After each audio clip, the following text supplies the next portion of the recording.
এখানে শুনতে পাইলাম ওই আমরা একটা স্পিড বোট নাকি ওই জলের মাঝখানে গিয়ে আটকে দিছে।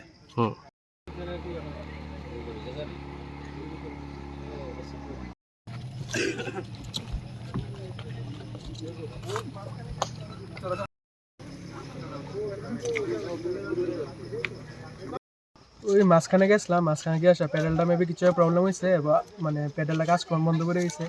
এরপর দেওয়া হাওয়ার স্রোতে কোনাত গেছি, এরপর অনেকক্ষণ ধরে সিটি মিটি দিছি, ফোন টোন তুলছে না, আরে বুঝছে না। তো ফায়ার সার্ভিসে কল করছি, নৌকা গাড়ি করবে না, পুলিশ স্টেশনে কল করছিলাম, কন্ট্রোল অফিসে ফোন করছিলাম। এরপর দেওয়া মানে ফোন তুললে সেটা হেল্প পাঠাইছে।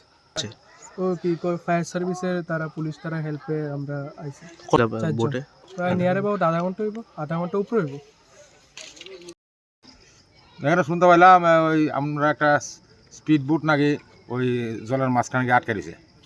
তারপরে আমরা যে রিজার্ভ আরও একটা বোট আসলো ওই বোটটা নিয়ে সেটা, এবং তৎক্ষণাৎই আমরা ওই আছে ফায়ার সার্ভিস স্টাফ আছে, তাদের সহযোগিতা নিয়ে এসে আমরা তারা আবার রিকভারি করে আনছি আর কি। এর মধ্যে 6-7 জন আসলো। হ্যাঁ, তারা কোনো সমস্যা হয়েছে না। আমরা লাইফ জ্যাকেট নেয়, আমরা এখান থেকে লাইফ জ্যাকেট নয় নিয়ে সেটা পরে সেটা মাছ পথে গিয়ে খুলে লাগে, আবার আমার সময় পরে তারা জরিমানা হয় বা বিভিন্ন ধরনের ফাইন করা হয়।